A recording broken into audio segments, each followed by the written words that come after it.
and welcome back to the Human Instrumentality Podcast. Episode 3. We returned for episode 3. So far, we brought you some expert game discussion, some expert anime discussion. This week, we're going to do both. 2 for 1. Best of both worlds. We can't limit ourselves to just one area of expertise. We have to. So, we gotta talk about the 2 most important things today. Yeah. There's nothing more important than either. It's important that people from both camps be educated on Definitely. important issues. So, I guess we can get right into it. As always, I am HunterJawa, your host, and I'm joined by my good friend Vanillafish. AKA Young Fresh. AKA Young Fresh. Let's just start right off with games we've been playing recently. Do you want to go first?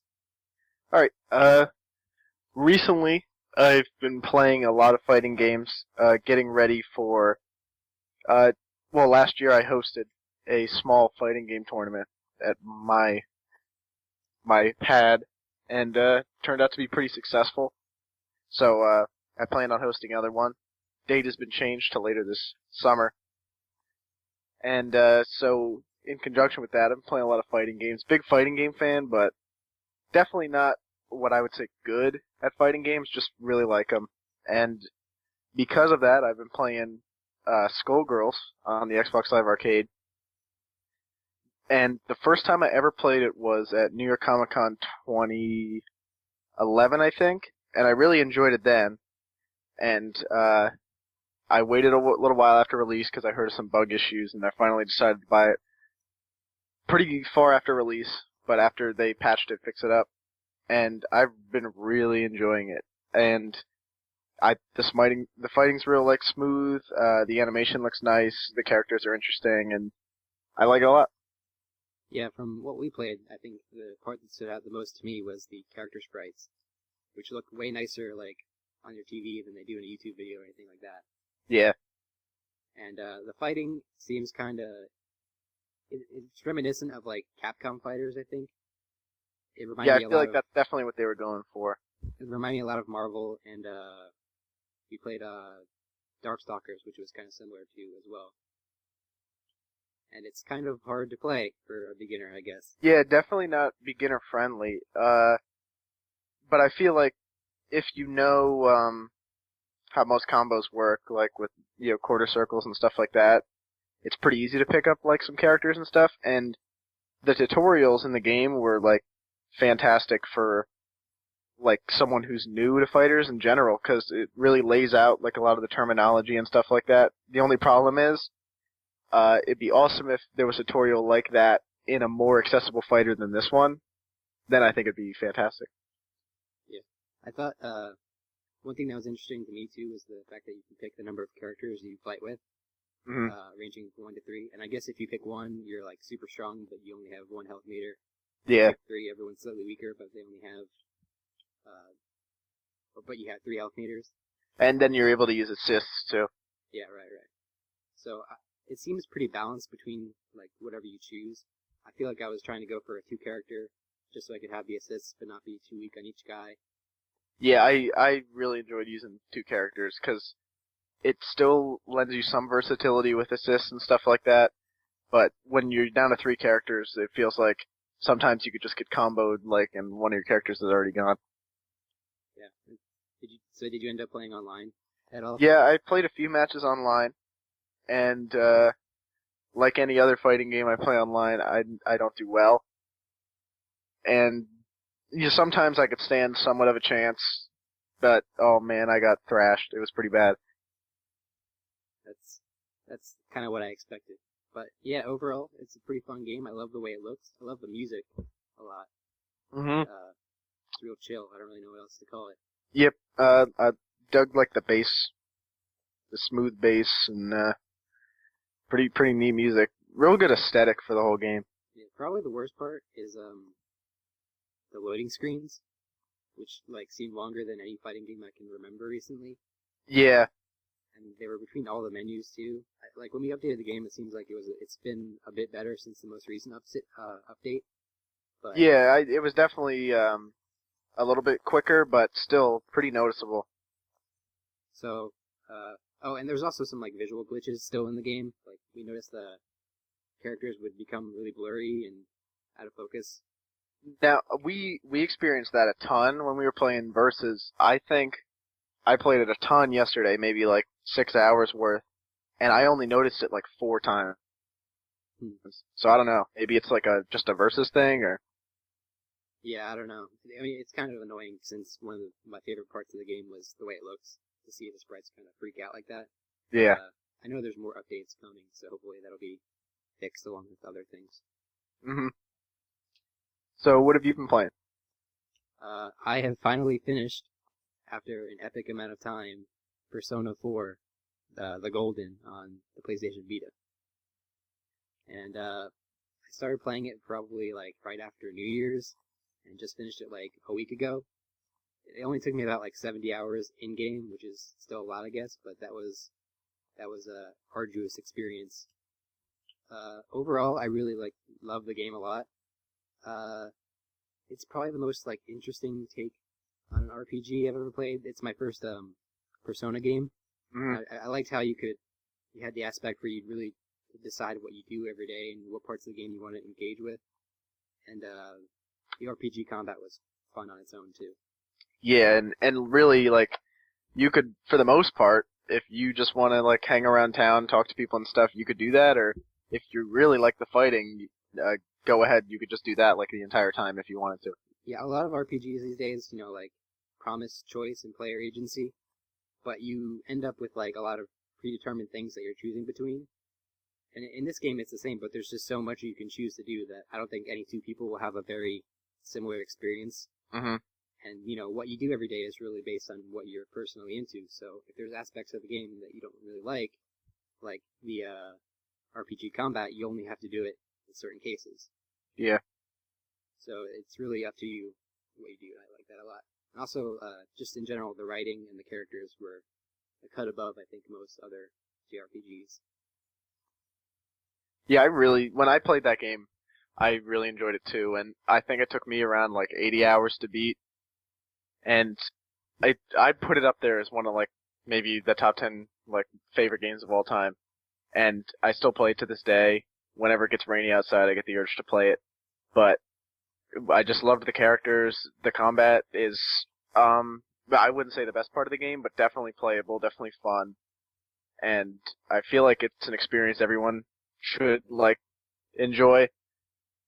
And real weird design choice, releasing it for the PlayStation 2 in I think 2008. But Yeah, when you do PlayStation 3 was something out. like that, you could spend so much more of the game's budget on things that matter over something like how like nice it looks or something like that. So You I can guess tell it was for the best. you can tell it's a low budget game, and like Atlas does. I mean, there's a lot of reused assets from Persona 3 I've heard, and just in general, there's a lot of like recognizable Atlas assets in the game. But they really leverage like the visuals and everything in the game to their advantage and make it like stylish, and it stands out despite not being like super HD or anything like that. Yeah, and the music's Yeah, fantastic. the music is so good. They always knock out those soundtracks, and this is no exception. So it's always a good feeling when you sneak up on an enemy and you get that song for the player advantage battle. Yeah. So who's the best girl? Best girl. I ended up hooking up with Yukiko on my first run. Uh, I think my second favorite would probably be Naoto, but she comes so late in the game I didn't even really know what was going on with that. So I was already hooked up with Yukiko. Just stuck Yeah. with it. Decided to be a loyal man. With My with that game, I have the issue like I have with some other things, notably Evangelion 2, is the no bad girl syndrome. So I like all the girls in that game, but on my first run I went with Yukiko too. But like I said, anything could go with that. I think Yukiko is my favorite because all the characters are pretty good, and they're not really static characters. Like you see them all grow over the course of the game. But Yukiko stood out the most as like the person you meet and you think is really like a boring, uptight person. and then by the end of the game, you just know so much more about them, and you don't view them that way at all. Yeah. She's actually a really quirky, funny kind of girl. So I like learning more about her like that. And another important question, although you probably haven't even experienced it, new Chie or old Chie? You know what? I did my research for this question. I compared some voice clips. I'm going to say overall, I mean, neither of them I would say are bad, and I would say neither of them are my favorite performance in the game either, but I prefer the new Chie just a little bit. Alright, now, as someone who's played the original on PlayStation 2, and I've also played Persona 4 Arena on Xbox 360, deep inside me, my heart tells me old Chie. I'm so used to it, you know? But I put in Persona 4 Arena, I listen to new Chie, and I'll tell you what, I'd say it's as best as you can get, as like, I could have been way worse, I'll say that much, so I'd say old Chie, but no knocking new Chie. Yeah, I'd say the reason people are so divided on this is because, in the end, the one that you played the game with is the voice that you spent like 80 hours with. Yeah. So even if you didn't like it at first, you're pretty close to it by the end. But I think the older Chie, the old voice actress, didn't quite sell as a high school girl character. She kind of sounds like an adult, which is okay. I mean, she's not bad at voice acting, but I kind of like the energy from the new voice actress a little bit better. Yeah. Now, is Teddy's voice actor new as well? Yeah, they changed him. I have no idea what the old one sounds like, but I bet it's pretty similar. Alright, yeah, I mean...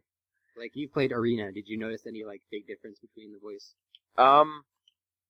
A little bit, and it'd be...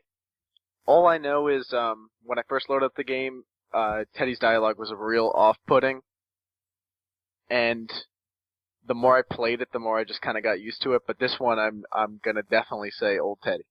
Definitely. Yeah, I haven't done my research on this one, so I don't know what old Teddy sounds like, but I will say that, just like with Chie, like, even if you have a preference, the new guy is fine. Like, it's a good performance, and I liked it. Yeah, they weren't gonna, like, fuck that up. I don't really think there's any performance in the game I'd call bad. The voice acting overall, like, I usually don't even listen to dubs in English, but the dub in this is just well produced and well acted. So yeah, it's good enough to the point where in Arena I have the English voice actors over the Japanese ones because, like I said, I've gone through 80 hours with most of them. So yeah, you get attached to them. Okay. So is there anything else you want to say about that game other than it's just really good? And if you have a PS2 or a Vita, make sure you pick it up.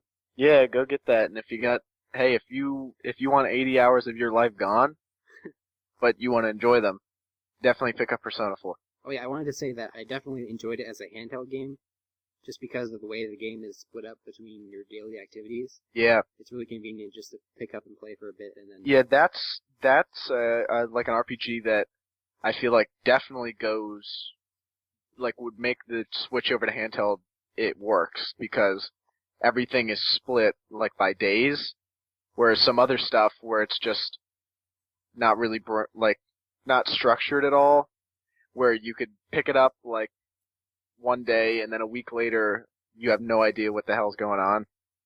Yeah, like, it took me months to finish the 70 hours that I played, but I really never felt lost just picking the game up again. It was just like, okay, it's a new day, do whatever I want to do today. But, yeah, so definitely go for the Vita version. If you don't have a Vita, pick one up. Gotta get it. I don't know about gotta get it, but that screen's nice. You gotta get it. Yeah, if you gotta get something, you gotta get a 3DS. Yeah.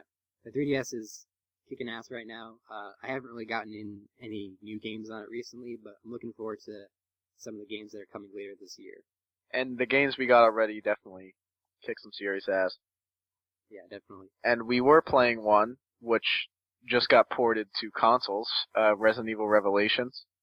Yeah, I haven't played the console port at all, but if you talk about the 3DS game, definitely. It's a pretty awesome Resident Evil game.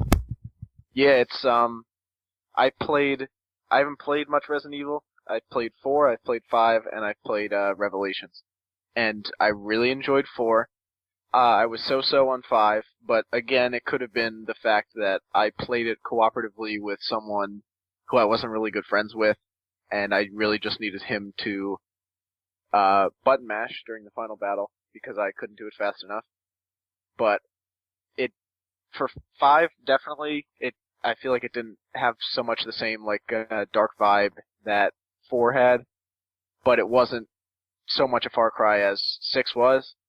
But Revelations on 3DS definitely still captured that creepy Resident Evil vibe, which I really liked, and it looks fantastic for a 3DS game, and I'm not going to go off about it. I wrote about it on my top 5 games of 2012 already, so you could hop over and check that out. Really, really fun game. Fantastic multiplayer too. Yeah, for Resident Evil, I don't really have any knowledge of the classic games like 1, 2, or 3, or Code Veronica or whatever. But I have played 4, 5, and 6 and Revelations. I think that 4 and 5 are pretty good games. We're not going to talk about 6. And I think that I'll tell you one thing. At my place of employment, 6 is now $20. Yeah, as it should be. Well, you know what? Not even $20. Just don't get it. It's a waste of time. It's not even a really terrible game. It's just so blah that, and there's 30 hours of it. It's the longest out of any of those games. I just can't conceive of why they made so much and why it's so mediocre. But I don't know. It's a waste of your time. 4 and 5 I like, and I think Revelations, it's more limited than 4 or 5, but it really brings that experience to the handheld in an effective way. And it has an interesting story. It has that cool episodic structure that lets you break up the game and play on the go. And yeah, the multiplayer mode is really fun. And genuinely challenging too. Yeah, definitely. Playing by yourself on some of the harder difficulties is a nightmare. Just to clear it up, most Resident Evil games have the mercenaries as their multiplayer component. In Revelations, they have a mode called raid mode, which is just you and a co-op partner going through maps from the campaign and clearing out enemies that increase in level and get tougher as you go on. And by the end, it's pretty frightening. Yeah, and then you get to find and buy weapons from the game at different with different attributes, and then you can equip new things to them and stuff. Yeah, so you're always finding better stuff to use, but the enemies always get much harder. They turned Resident Evil into a loot game, and it's pretty fun. Yeah. I dig it. I've been playing Mercenaries mode, though, in Resident Evil 4, all week. And that, on 4, not 5? I already finished 5. I went back to 4. Trying to play that now. How's that going? It's super fun. I like the characters in the Mercenaries in 4 better. They're more unique. The best character is Hunk. All you have is one machine gun. You shoot dudes in the head, and then you do your melee attack, which is neck snap, and you just snap their neck, and you do that over and over again on every single enemy. No neck is safe. Hey, with a name like Hunk, yeah, why not? He's actually not that muscular, but he'll snap your neck like nothing. Hey, whatever gets the ladies going, Yeah. Was there any other games you wanted to talk about? That's really all I've been playing lately. I took a break from Odin Sphere and some other games. Just fighting games. I'll tell you what, though, I was so jonesed up on Resident Evil, I almost purchased Jill for Marvel vs. Capcom 3, but I did not. Probably rightfully so. Yeah, it's weird that they didn't just include her in the Ultimate version, but whatever. Yeah. Also, I'm a big fan of Jill without that thing on her chest.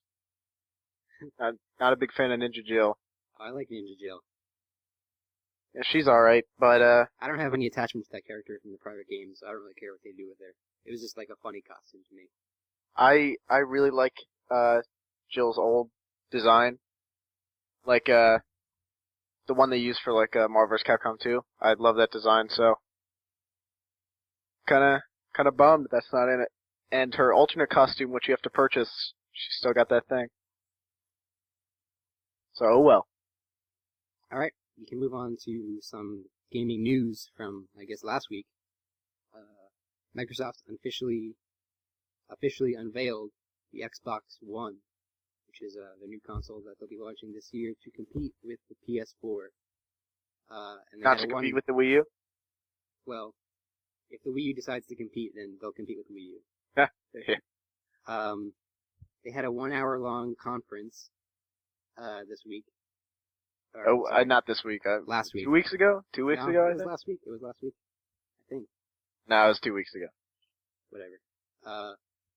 It was, I didn't really think the event was, like, so much bad as it didn't really appeal to me directly. Like, they showed a lot of features that I think that there's a broader audience that are interested in, like, television integration, like, services like ESPN and Netflix and that sort of thing. And I know, like, based on the success of those programs in 360, that they're emphasizing them because there's an audience for them. But at the same time, I think most of the people who were watching weren't so much interested in that sort of thing. Yeah, and really what, like, the killer was all the stuff that we saw after the conference, like, all the news that slowly started to, like, come out, and most of it was absolutely terrible. Yeah, the actual show, like I said, was, it didn't appeal to me, but it wasn't a disaster by any means. They just showed things that I didn't care so much about. What happened after the show and all the interviews they conducted was really just a PR disaster, and nobody really seemed to be on the same page, which is, like, super concerning when this thing is supposed to come out in, like, November or whatever of this year. Yeah. And, like, nobody really knows, like, what certain things or features or services are going to be like. Yeah, like that one guy, the major Xbox or whatever, he was trying to, like, save face the whole time, saying, like, none of the statements were true, and then he released an explanation that was very open-ended.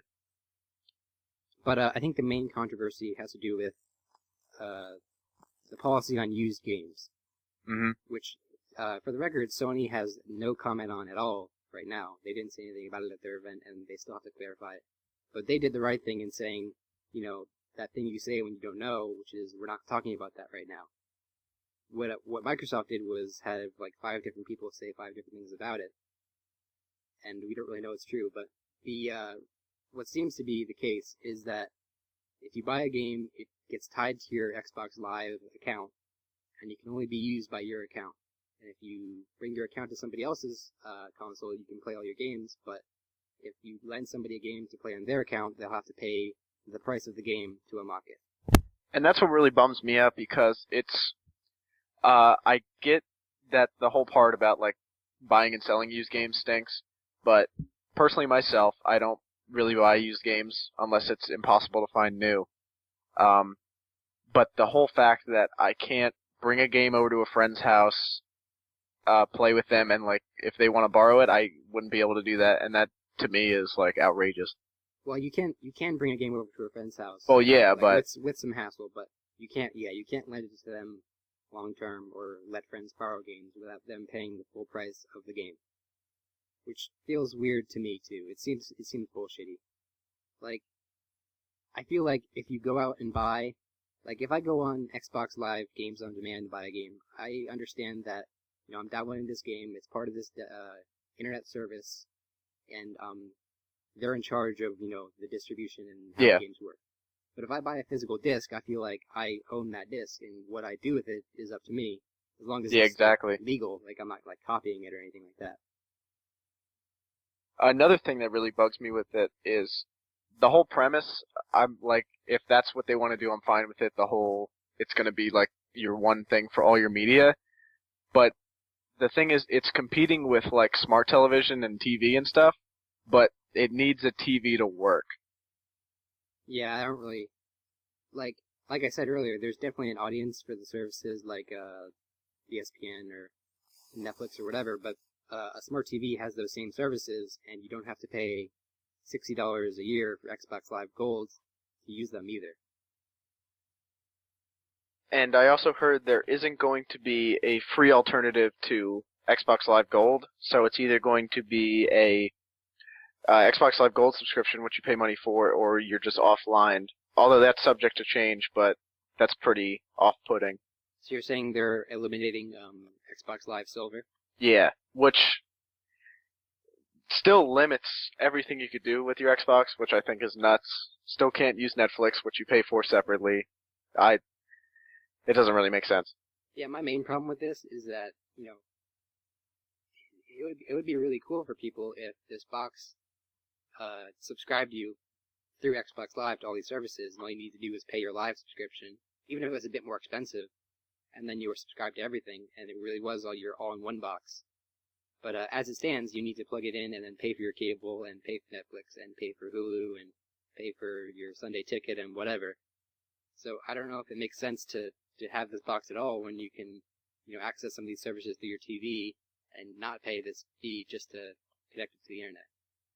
Yeah, and I'll say the one thing about the actual conference that made me laugh was after just about every single announcement, there was a group of most likely Microsoft employees whooping and hollering. Well, yeah, like they do at E3 and everything else. Yeah, that was funny. Another thing I wanted to say was if they're eliminating Xbox Live Silver, the other controversy that came up was the fact that the console might require some kind of internet connection to be used at all.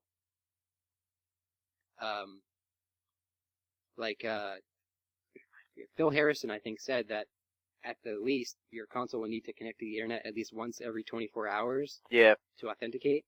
And so that sounds like you're either paying for gold to go online or you're not using the console at all. I don't know. Yeah, it sounds like real tricky business, and again, basically more stuff that's coming out about this, like the fact that the live TV is only available in the United States, and the Kinect always has to be like plugged in and stuff like that. Just like more like bad stuff is just like coming out about it, and I feel like there's almost no positive press about this whole thing. It's all been negative. I feel like once they start showing games that people will be excited about, it'll turn around a little bit. But yeah, overall, there's a lot of negative connotation around the way that these services are being communicated right now, and I think there should be, because it seems a little anti-consumer. And it would be, for the best, I think, if people really did vote with their wallets this time. Yeah. Instead of just doing that Modern Warfare 2 thing where they boycott the game and then buy it anyway. Really take a stand against it. And people on Twitter have been haranguing Sony not to include DRM in the PS4. So hopefully they listen to that as well, because it would be pretty sucky if both of the major competitors this year were getting into that kind of stuff.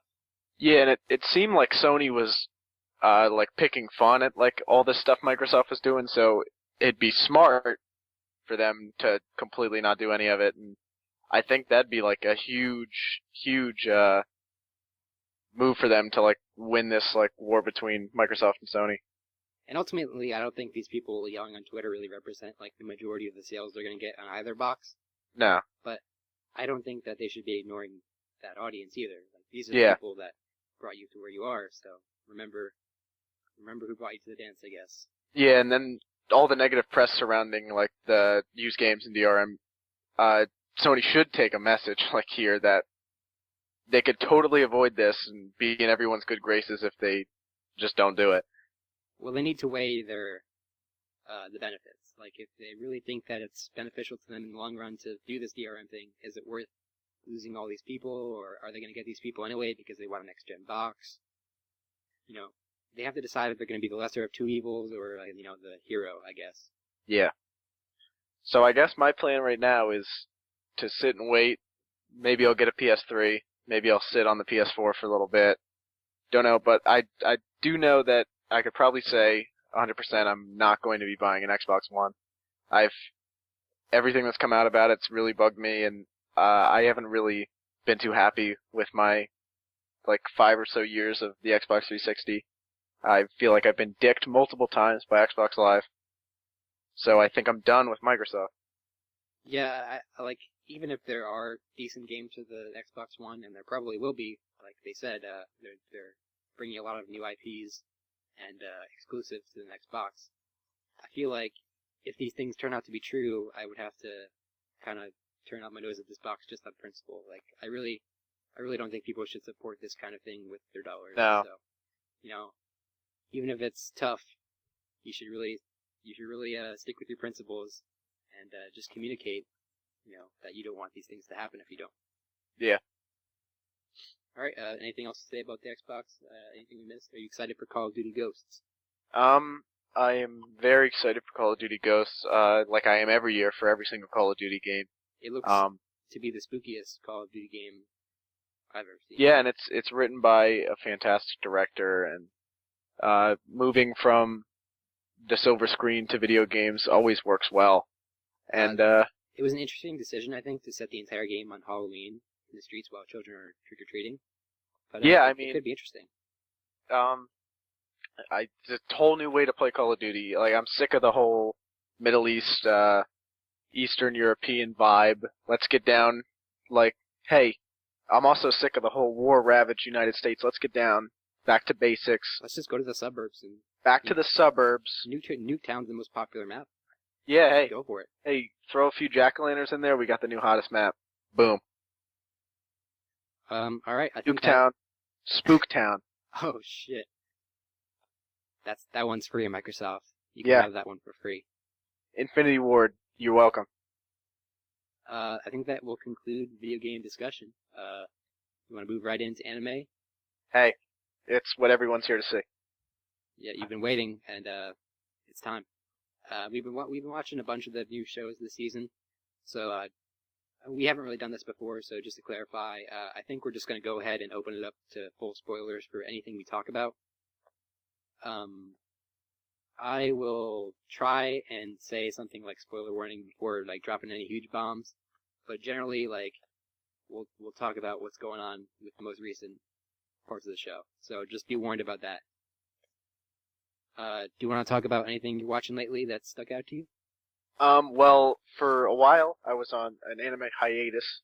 I finished up some shows from last season, and then for some reason I just got behind and everything, and a few weeks go by and you miss a lot of stuff. So I kind of just let it sit for a while, and then I finally decided, hey, it's time to get back in the game. So I marathoned a ton of shows up to where they were at around episode 7, and I'm currently watching about, I think, nine shows this season. And I guess we could start off with, hey, the biggest thing this season, Attack on Titan. Yeah, it's definitely the most popular, and it's funny because when I saw the first like reveal trailer for it, I thought it looked really kind of bizarre and not right up my alley. But since watching it, I've kind of liked it. I think it's pretty good.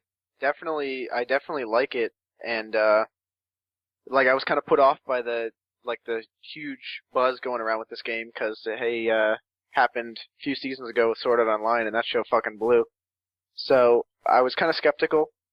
And so far, I think 8 episodes in, I'm really excited every week this comes out, but I'm wary because I feel like they could definitely drop the ball anytime here. Yeah, and just to be clear, I think this show is like pretty dumb. Yeah. The premise is action focused, and it's not like high concept or anything like that. It's just humans fighting against these titans who are oppressing them and that sort of thing. But visually, it's really nice, and the story is, they've been focusing in on these soldiers who are, just desperately fighting for survival, and it's, just been a fun show to watch. Yeah, it's just, real good, dumb fun, and I feel like, yeah, it's got enough, the story's got enough weight, I guess, but I feel like they could take this in, a really dumb direction. There's been, some really, standout moments so far. I think, the episode where there weren't even any titans might be the best story that they've told. Yeah. I was really getting pumped about that, the background story for Mikasa and how she became how she is. It's like a simple origin story, but it was cool.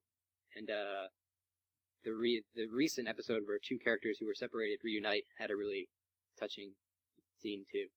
Yeah, definitely a really good episode last week. And I also really like the art style. It's a little different. I guess it's supposed to look a lot like the manga it's based off of. Yeah.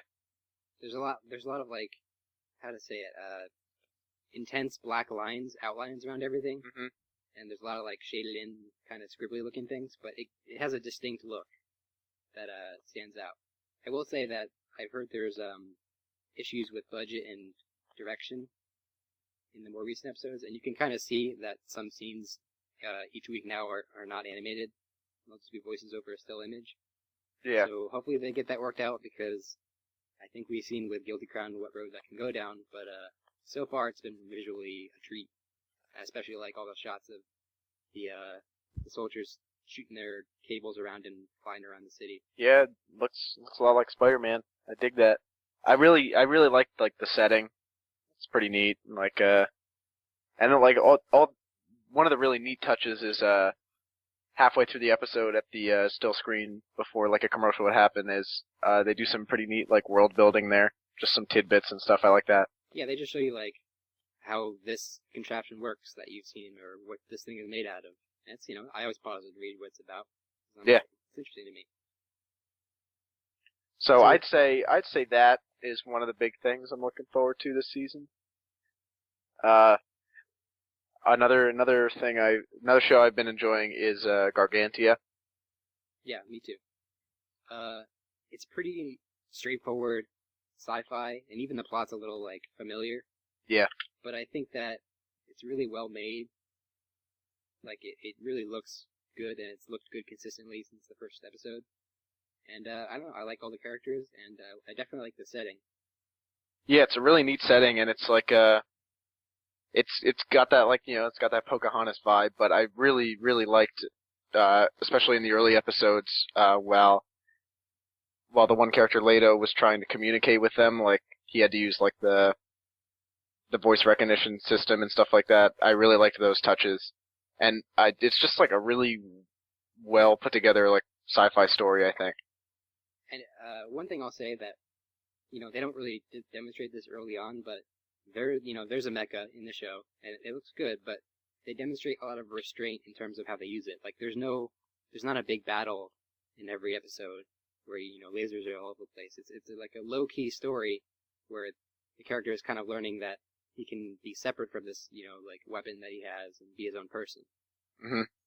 So a lot of shows, when you have that mecha you spend all that money on to make it look good, you have to bring it out every week. But I respect that they're keeping it for when it needs to come out. Yeah, some episodes he's just moving boxes, which is equally important, I guess. Yeah. Not all about being a soldier. The last show that these are probably the 3 shows I'm enjoying the most this season. The third one is The Devil's Part-Timer, and I don't know why I like the show so much. I guess it's so straightforward, and I guess I genuinely think it's pretty funny, and I really enjoy the premise. Yeah, I've been watching that too. I don't really think it's my favorite of anything, and it really doesn't have anything that like super stands out as like, wow, that's my favorite part about this show. But it's really okay at everything it does. Like it has pretty good humor. It has a pretty okay premise. It doesn't like cash in on dumb fan service or anything like that. So, I like it. I like watching it every week, but I don't think it has like any particular element that really stands out to me as like, wow, this is the reason I come back every week. Yeah. But hey, new episode's out now. Oh, really? I'll probably watch it after this. I think that the story is maybe a little bit too straightforward and predictable. Like, they spend like a quarter of the show building up to the introduction of this villain. Yeah. And I knew who it was the whole time without spoiling myself. I just knew who it was. And, they're panning up slowly to who it is, and I'm just like, just show it. Like, everyone knows who it is, just show it. Just say his name, just say it. And it's kind of continued to be like that. Like, it's more focused on, like the humor and the life aspects, I think, and the drama. But it's okay at what it does. I like most of the characters. Yeah. So, is there anything you're really enjoying this season besides what we touched on? I've been watching Red Data Girl, because I always tune in for those PA Works shows for some reason. Yeah, hey, every season, but why? I don't know. I feel like I always get burned with them. Like, I really like their style of animation and the character designs and stuff, but I can never get into the stories. But I feel like Red Data Girl might be the first one that I'm really into. Like, it's really well made. Like, the animation's good as always. And the story at first is like confusing as hell, and you don't really know what's going on. Partly because it doesn't explain a lot of things, and partly because it's based on a lot of like traditional Japanese mythology and magic lore type stuff. Yeah. But I feel like the pacing is really impressive, and the way they slowly pull back the curtain on what's going on in every episode and reveal like certain things each week is like enticing to me. And this past episode has been the best case of that. Well, I haven't seen the latest episode yet, but I'm trying to catch up on this show. And to me, it seems like it's slowly starting to get a lot better. My only thing is, I'm not sure if they'll be able to wrap it up in 12 episodes. Yeah, it's funny because like, this most recent one's like episode 9 or something, and they introduce like this huge explanation of a plot element, and you're like, whoa, what does this mean? And there's less than a quarter left of the show to say. But I feel like it's not going to be like a huge epic battle to end this. It's more of a low-key, quieter story. It's not, there's not like huge magic battles or anything like that. It has like a kind of Harry Potter vibe with students going to like a magically focused school, but there's not a lot of like casting spells or that kind of thing. Magic's more in the background. Yeah. Like at its core, this is a human drama where magic is usable to people, and they only use it when they fight, which is like twice so far in the entire show. But yeah, I'm digging it. I feel like if they can bring it to the end and put a good cap on it, this will be like the first PA Works show that I've really dug and really enjoyed. So yeah. Speaking of, get stoked for the Aroha movie. It'll be 2 more hours of nothing of importance happening at all. Maybe she'll clean the floors. Maybe she'll clean the pool. Some funny's gonna happen. I don't even remember what happened in that show. Well, I'm gonna draw back to the one guy got married. Yeah. I think the grandmother almost died, but she's fine. She's fine. Grandma's fine. Nothing happened. They all became friends. Okay. The cook girl got rejected by the guy she liked. So that didn't move forward or anything. Nothing happened there. And I think that's what happened. Cool. All right. Well, that was Hanasoka Aroha in 10 seconds. And the movie is going to bring the epic story to its epic conclusion with the clash of the Titans. I bet she dies. I bet she doesn't die. This isn't from this season, but I've been watching, finally, Azumanga Daioh, which has been recommended to me by everybody. That's pretty old. Yeah, it's been recommended to me by basically everybody I've ever met. But I'm finally getting on it and watching it. And not a whole lot to say about it, but it's just super enjoyable and fun to watch. I hear it's like the pinnacle of slice of life. It's pretty close, if it isn't quite there. Well, hey, we're not going to dethrone K-On! Here, but... Yeah. Well, it's different than K-On! K-On! Is more straight slice of life, whereas this leans more towards comedy. And it's funny. Like, I like all the characters. The jokes are good. And, even though it's old, it feels well made. And I especially like the music and the way that the music, like, factors into the show. A lot of the scenes are, like, not for any particular reason, but the characters move in time with the music and stuff like that, and the musical direction just feels strong, which I don't get so much from now, more recent shows. Mm-hmm. And I've only ever heard good things about that show, so I have to get around to watching it eventually. Yeah, it's definitely a must-watch if you care at all about slice of life type stuff. Like, it's probably, I would say, influential enough that a lot of the stuff we see now is still riffing off of things that were established by that show. Mm-hmm. Now, another show I've been watching for probably a year now is Space Brothers.